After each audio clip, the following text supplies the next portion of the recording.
మా అన్నయ్య మెగాస్టార్ పద్మభూషణ్ చిరంజీవి గారు సేవా స్ఫూర్తితో తనయుడు గ్లోబల్ స్టార్ రామ్ చరణ్ తేజ్ జన్మదినాన్ని పురస్కరించుకొని ఈరోజు సూళ్లూరుపేట చిరంజీవి సేవా సంఘం ఆధ్వర్యంలో పట్టణంలో మెగా రక్తదాన శిబిరాన్ని నిర్వహిస్తున్నాము. ఈ రక్తదాన శిబిరంలో సుమారు 100 యూనిట్లు సేకరించేదానికి ఈరోజు ప్రయత్నిస్తున్నాము. సుమారు ఒక 20 మంది ఇప్పటికీ రక్తదానం చేస్తున్నారు.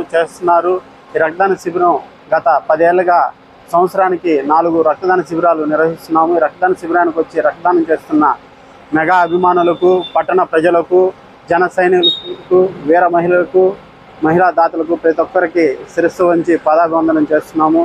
రానున్న రోజుల్లో పట్టణంలో ఎవరికి రక్తం అవసరం అన్నా కూడా మా వంతు బాధ్యతగా మేము వాళ్ళకి రక్తదానం చేస్తుంటామని తెలియజేస్తున్నాము. రక్తదానం చేసిన ప్రతి ఒక్క రక్తదాతకి మరలా హృదయపూర్వక ధన్యవాదాలు తెలియజేసుకుంటున్నాము. మా గ్లోబల్ స్టార్ రామ్ చరణ్ తేజ్ గారు ఇలాంటి పుట్టినరోజు వేడుకలు మరెన్నో జరుపుకోవాలని, జీవితంలో ఉన్నత శిఖరాన్ని ఎన్నో అధిగమించాలని మనస్ఫూర్తిగా కోరుకుంటున్నాం. జై చరణ్, జై చరణ్, జై చరణ్.